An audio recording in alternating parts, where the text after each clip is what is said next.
Olá, pessoal. Tem alguém me ouvindo aí? Tem alguém na sala?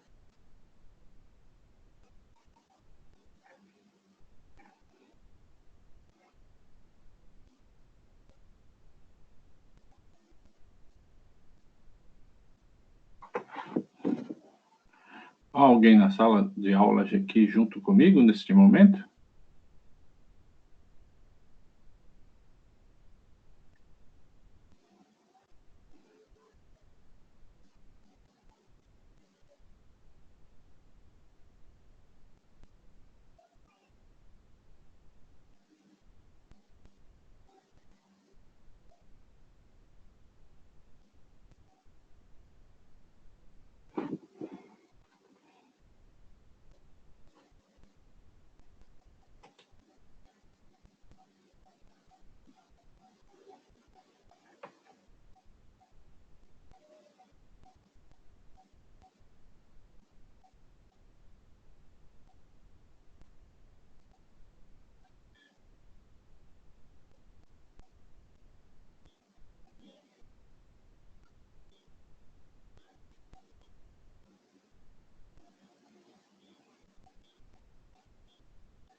Pessoal, então eu vou aqui começar a nossa aula de hoje, tá? A ideia aqui é a gente revisar os conteúdos das últimas duas aulas aqui no início e depois passar para vocês aí as novas tarefas, tá? E o que a gente vai desenvolver na aula, tá? Como já faz um tempo aí que a gente não se reúne presencialmente, o que eu bolei? Bolei uma revisão dessas duas últimas aulas e aí um aprimoramento, tá? Da parte de instalação do servidor de arquivos Samba, tá? Vou explicar o que é a dinâmica de cada um desse Samba e tal, mas eu vou fazer aqui uma revisão com vocês do conteúdo que foi ministrado nas últimas aulas, para a gente estar aí já relembrando e partindo à frente também dos próximos temas, tá bom? Então, o que eu vou fazer aqui agora? Eu vou compartilhar a minha área de trabalho com vocês, tá? Para que vocês possam ver aí o que eu vou estar trabalhando, tá bom? Vou fazer o seguinte, tá? O que eu vou usar aqui, tá? Vou apresentar para vocês aqui, né? A máquina virtual que a gente já abordou nas últimas aulas, tá? O que eu utilizei aqui para a criação dessa máquina virtual? Foi o virtualizador VirtualBox, tá? O VirtualBox, você consegue ele bem simples ali pela internet, né? Vocês viram que eu coloquei no buscador do próprio Google aqui, né? Da própria Google, eu coloquei esse buscador, o VirtualBox Download, ele já vai direto na página do VirtualBox, tá? Aí você já consegue abaixar o software para a versão do sistema operacional hospedeiro, tá? Que você tem aí. Sistema operacional hospedeiro, que eu digo, é o software que você está utilizando como sistema operacional, tá? Neste caso aqui, eu estou utilizando um Windows, né? Então, eu vou fazer o download por essa plataforma, né? Eu clico aqui na plataforma, ele já começa o download, tá? Como eu já tenho download, eu vou pausar esse aqui. Mas aí você escolhe o download para a versão do sistema operacional que você tem no seu computador aí, pessoal, aí na sua casa, tá? E aí depois, como a gente aqui está trabalhando com Linux, né? Qual versão do sistema operacional eu estou utilizando na máquina virtual aqui, que eu estou trabalhando aqui com vocês? É a versão Ubuntu 18.04 aqui, tá? Você já vê que já até aparece a opção de download aqui na hora para você, tá? Você pode ir aqui na primeira mesmo link aqui que já aparece disponível, né? Já é a própria página do Ubuntu aqui, a página da onde já é a expertise do sistema, tá? Vocês podem ver aqui, né, que nessa própria página, como eu expliquei nas aulas anteriores, né, você tem já um overview do que é a distribuição Ubuntu para sistema operacional Linux, tá? Você tem várias opções, né, de possibilidade de instalação, né? Você pode instalar ele em multipassos para o Windows também, né? Você pode fazer uma instalação partindo do Windows.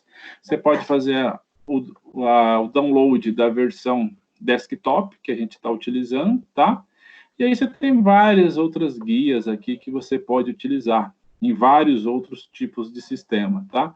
Por exemplo, para quem trabalha aí com computação em nuvem, você tem uma versão do Ubuntu dedicada a desenvolvimento de computação em nuvem aqui, tá? Você vê na guia Cloud, você vai ver que já tem uma versão dessa para Ubuntu aqui na nuvem, tá? Você já tem a própria versão para Google Cloud Platform, para a Amazon Web Service e o Windows Azure aqui da Microsoft, tá? Ou seja, versões já destinadas a empresas, vamos dizer, fabricantes de nuvem aí. Você tem o IBM Cloud, o Rackspacer também, uma outra empresa grande no mundo de nuvem, e a própria Oracle aí também, tá?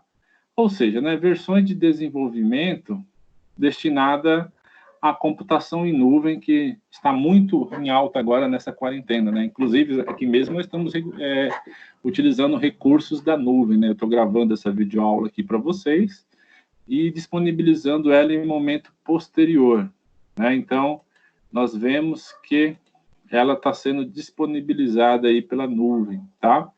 Um recurso extremamente atual e extremamente necessário, né? Você não vai ter como mais não utilizá-lo, tá? Você tem uma versão de Ubuntu para a internet das coisas, tá?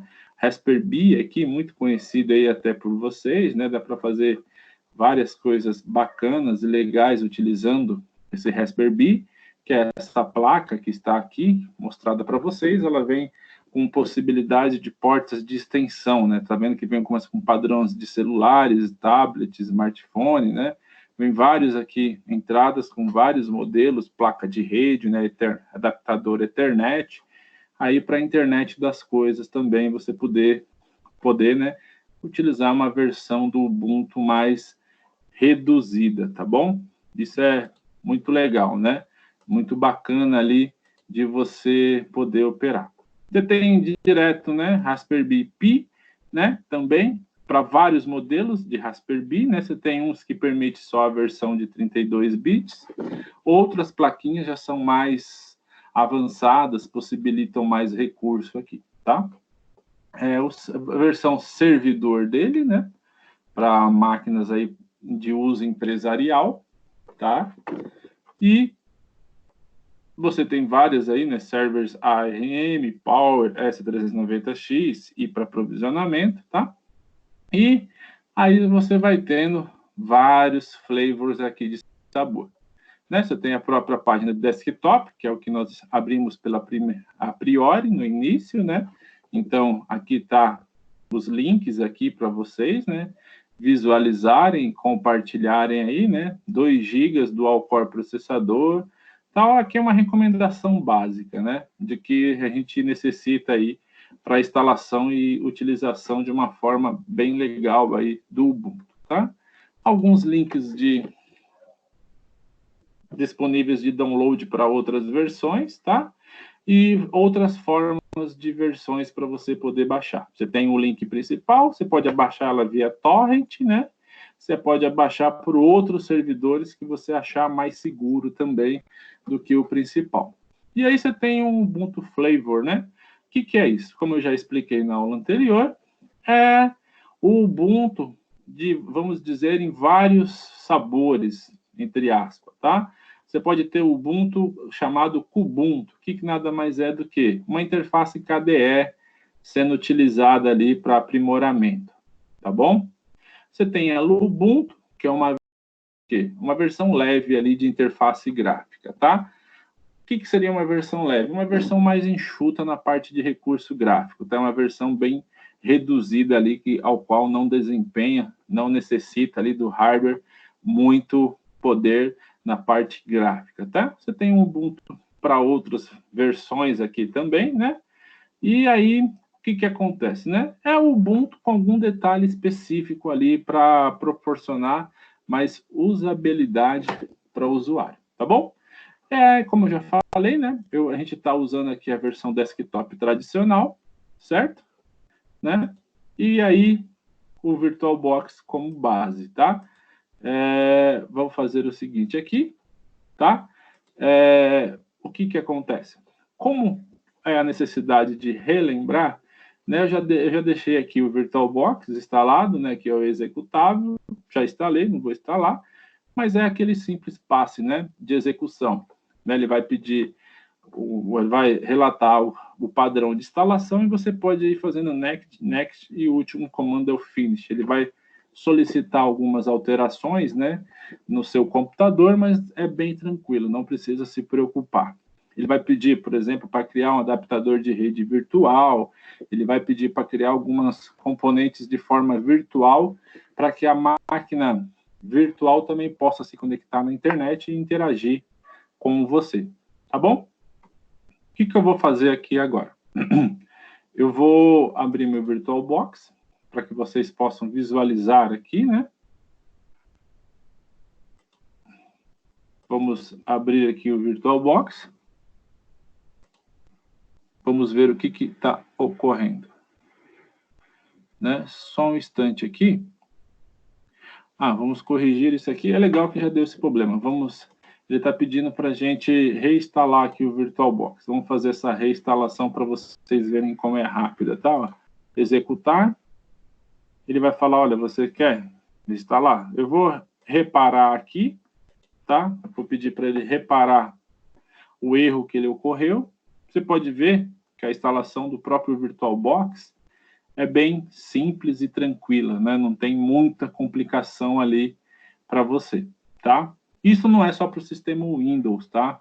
Tanto para o Linux quanto para outro sistema operacional que você estiver usando, o próprio da Apple, você vai ver que a instalação é bem tranquila, não é nada pesada, tá? Tá vendo? Ele está pedindo para fazer algumas instalações, nesse caso aqui é instalar o USB, eu estou permitindo a instalação, né? Fazer a mudança de um USB virtual, para quê? Para que possibilitar que quando você quiser, por exemplo, fazer uma instalação de algum detalhe pelo pendrive, você possa fazer, né? Então, você vai conseguir fazer a instalação, tá? Aí ele finalizou, né? Não vamos reiniciar o computador agora, né? Porque nós não vamos poder. Tá vendo aqui, né? Eu fiz duas máquinas, né? Uma com a versão Lubuntu e a outra com a versão Ubuntu, tá? Eu vou utilizar o Ubuntu, que foi a que eu passei para vocês, tá? Mas como vocês vão estar utilizando, creio que vocês já fizeram, né, aí a instalação e vocês estão já operando nessa instalação, né? Mas quem não fez é só instalar novo, dar um nome para a máquina virtual que vocês estão criando. Quando eu já dei o Ubuntu, ela já até reconheceu que é uma distribuição Linux, né? E aí ela já fala a versão, se é 32 ou 64, né? E aí você vai confirmando sua próxima ação, né? Como eu já tenho uma máquina que se chama Ubuntu, ele fala, olha, você já tem uma máquina como essa, tem certeza que você já quer fazer isso?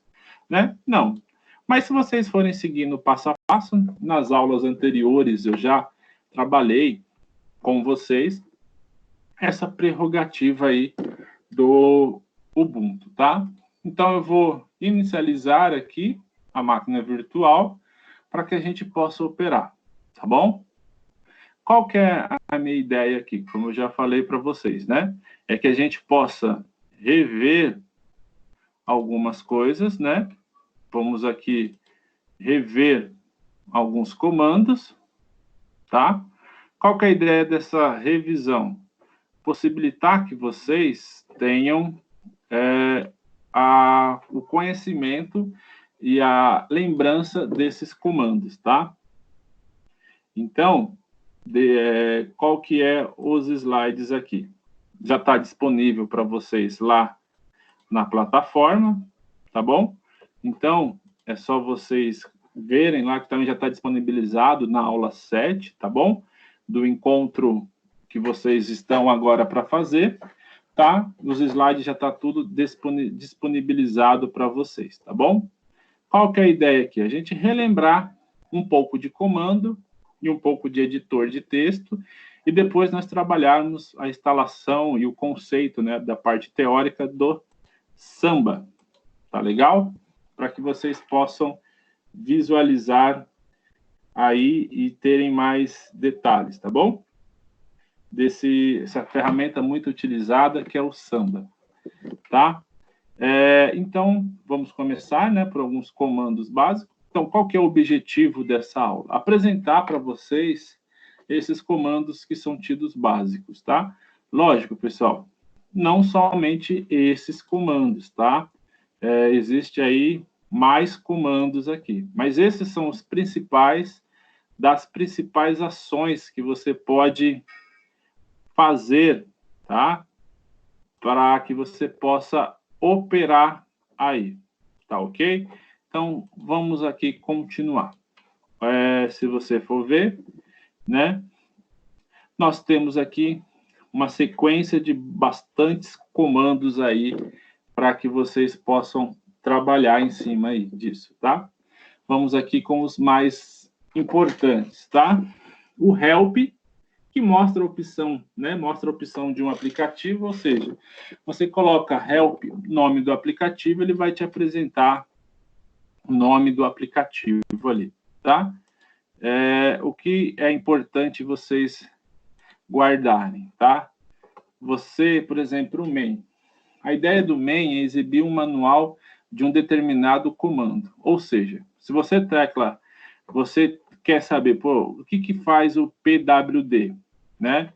Se eu estou lá trabalhando com o comando, quero usar o PWD,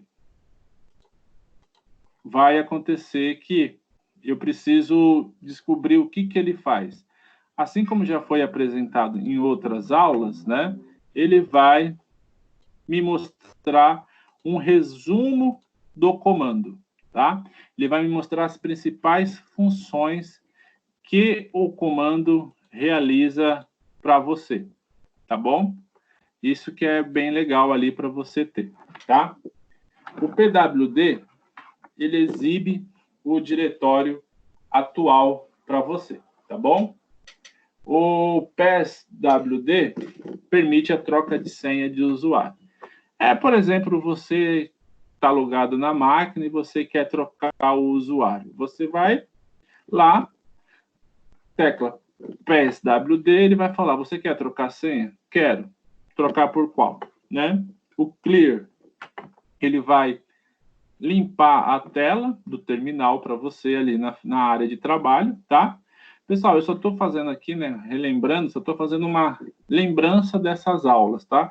Já tem aulas práticas para vocês através da máquina virtual, que está lá já como instalar, o passo a passo e tudo mais, como vocês podem, além de instalar a máquina, operar por esse comando aqui, tá? Só estou trazendo a lembrança, esses comandos, para que vocês tenham mais aí intimidade, se tornem mais familiar de vocês esses comandos, tá? Porque são comandos que a gente acaba usando no dia a dia ali, tá? Então, eu estou relembrando aqui para vocês, tá bom? O cal, ele exibe o calendário de um mês ou ano, tá? Isso aqui é simplesmente, né, se digita o cal, ele vai mostrar algo semelhante ao calendário que está aqui no Windows, tá? Bem simplesinho ali, se você tem alguma dúvida, tá bom? O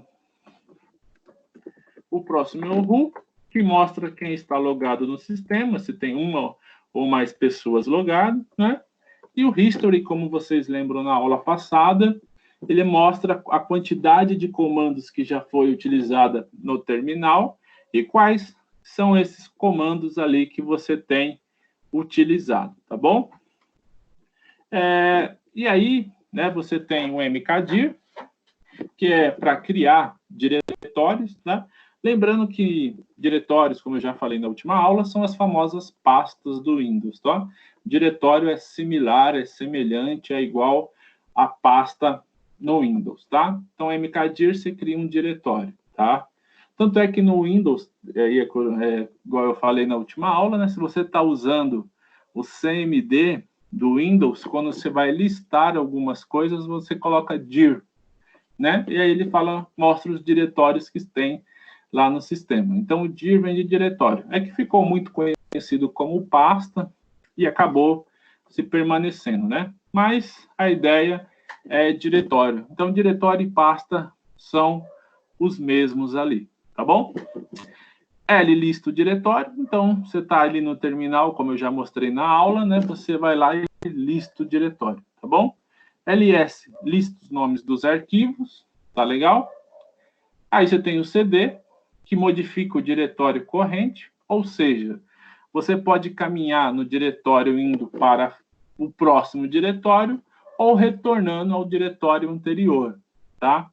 E como você faz isso? Você faz isso através desses parâmetros que estão aqui. cd barra vai para o diretório raiz, ou seja, o primeiro diretório do sistema. Eu quero voltar para o diretório raiz do sistema. cd barra, espaço barra, você vai para o diretório raiz, tá? Se você colocar cd til, você vai para o diretório do usuário. Esse diretório do usuário é a pasta home, que eu já falei, tá? No Linux, você utiliza a pasta home como a pasta do usuário, tá? Então, quando você dá cd espaço barra, você vai para a pasta do usuário. Tá legal? E aí você coloca cd barra e o nome da pasta que você quer. Por exemplo, cd barra criação. Você vai para a pasta criação. Tá bom?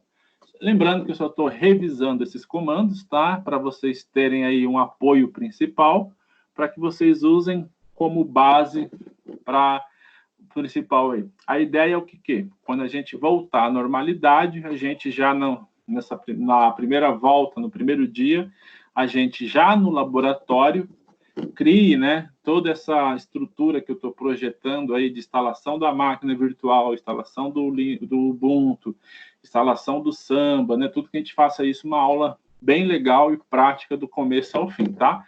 Por isso que eu estou trazendo um pouco de teoria hoje, revisando essa teoria das aulas passadas, para que a gente possa continuar à frente aí, tá bom? Então, nós temos o cat, né, o próximo comando, que concatena e mostra o conteúdo do arquivo.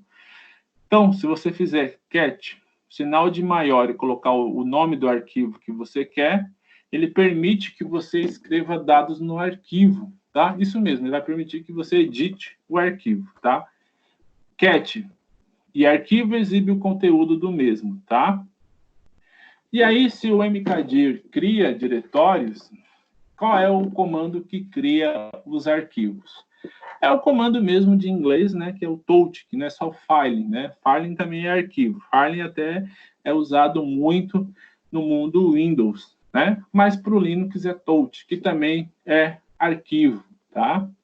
Então, você tem similar, né? Mas é arquivo também, tá bom? E é muito importante, né? Toda hora você está criando aí arquivos, criando os diretórios. Então, estou ali toda hora usando o mkdir e o tot, né? Para criar esses arquivos e fazer a criação e você poder também fazer a edição também, tá? Não é só criar, você também pode editar esses arquivos de acordo com a sua necessidade, tá? E aí, né? O touch é para criar. Então, como você cria o arquivo? Só relembrando como foi feito na última aula, touch e o nome que você quer dar, junto com a extensão que você quer dar, tá? Lógico, pessoal, aqui é um detalhe.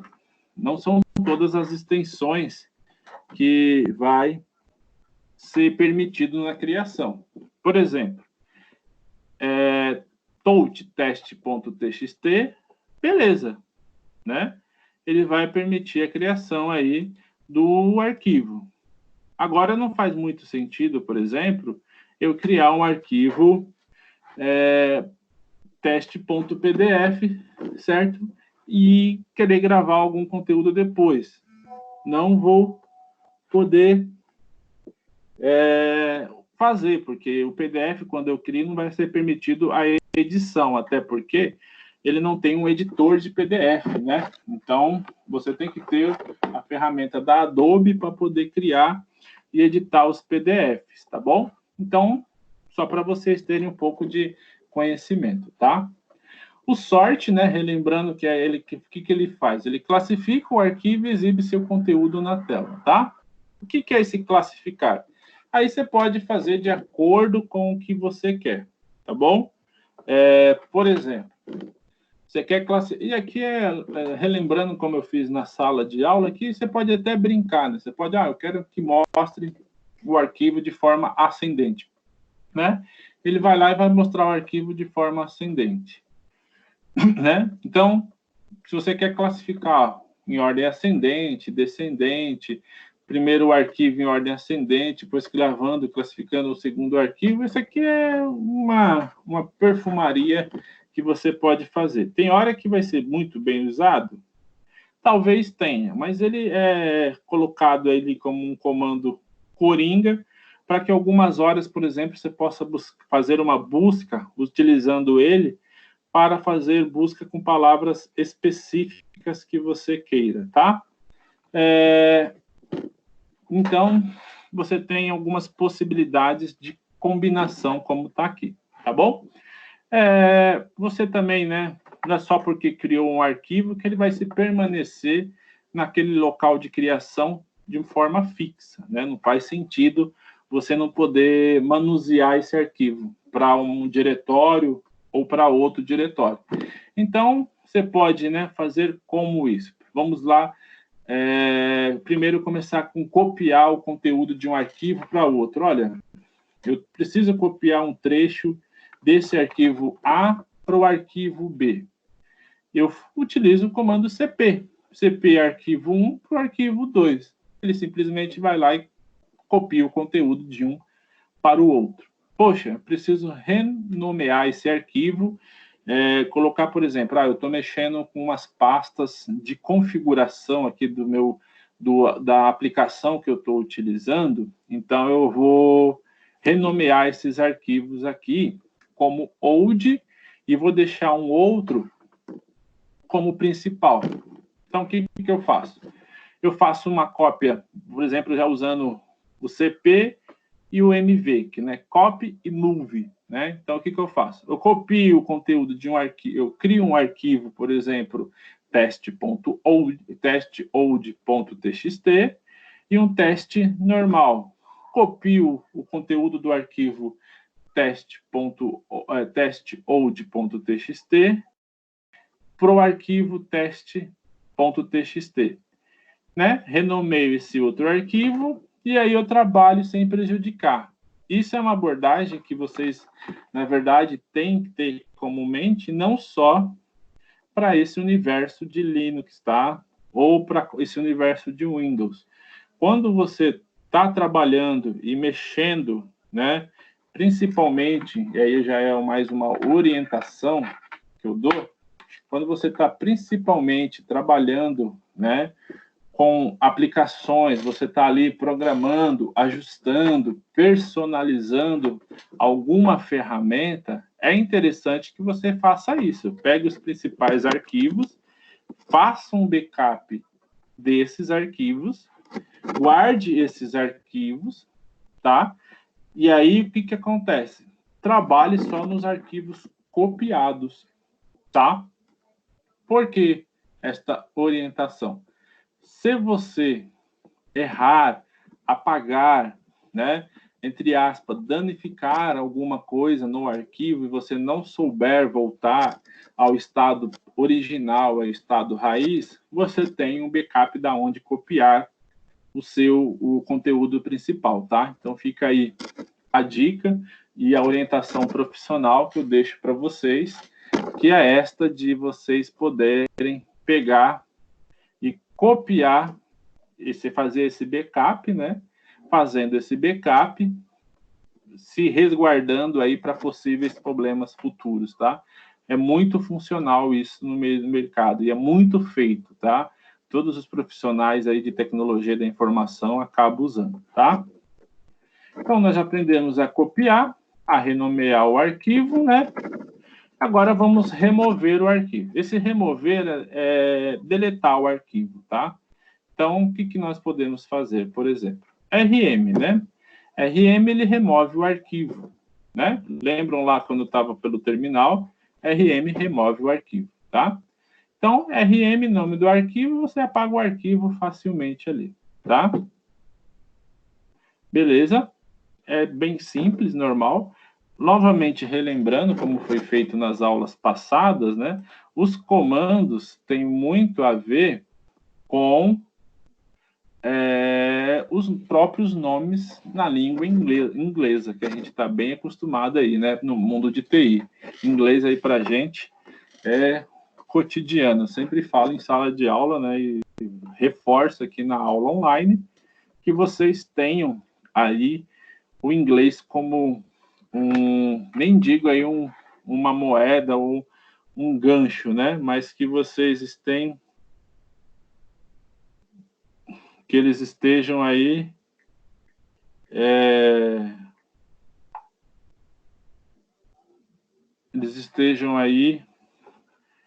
trabalhando aí com cada dia mais e mais aí, pessoal, tá? Para que vocês possam fazer. Só um instantinho aqui, pessoal. Deixa eu falar. Eu estou revendo aqui alguns toques aqui para vocês, tá? Então, né? Que vocês possam ter o inglês aí como um diferencial na carreira de vocês, porque nós usamos muito em TI.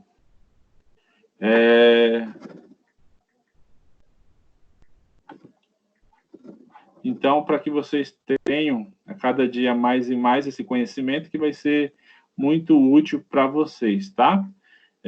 Que vocês possam adquirir também essa expertise, tá? Então, no Linux, vocês vão se deparar cada vez, não só em Linux, mas no Windows, para que vocês possam ter essa realidade, tá? Então, para remover arquivo é o RM, de remove, né? E aí você tem depois o RM dir, para remover diretórios, tá? Tem sempre vai ter essa diferenciação, arquivo e diretórios, tá? Então, rmdir remove diretório. Para remover o diretório, é necessário que o mesmo esteja vazio e que esteja fora dele. Então, o que é isso?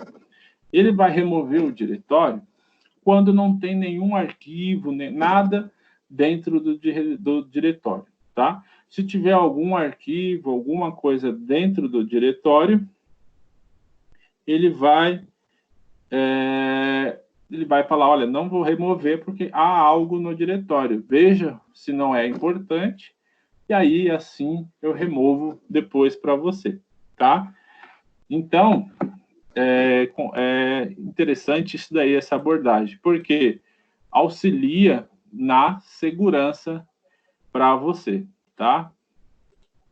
Então, isso é muito interessante, é uma forma também segura de proteção, até não só principalmente para o usuário, né? Se você está pensando, ele vai lá, rmdir, e apaga todo um diretório que ele nem lembrava que havia algo importante, né? Imagina aí depois, pô, não vai dar para... Não dá para recuperar. Então, é bom ele já fazer isso. Olha, não vou remover porque há algo dentro do diretório e aí eles vão vão ser removidos. Então, não faz muito sentido. Ele fala isso, há algo ainda no diretório, veja o que é e depois remova, tá bom? É bem legal essa abordagem, tá? E aí nós temos alguns outros interessantes, né? Que muitas das vezes, quando você está trabalhando com o arquivo, né? Você quer saber algumas informações, né? Poxa, qual que é o número de linha desse arquivo? Quantas linhas, principalmente se for um arquivo de configuração de centenas de linhas? Você fala, poxa, quanta linha tem esse arquivo? Né? Quantas palavras, quantos caracteres, né? Se você está ali também trabalhando um pouco com programação, fazendo algum programa, ali você fala, poxa, eu quero fazer umas brincadeiras aqui, eu quero contar as palavras, quero contar os caracteres, ou para o dia a dia ali normal, né? Então, só um instante aqui, pessoal.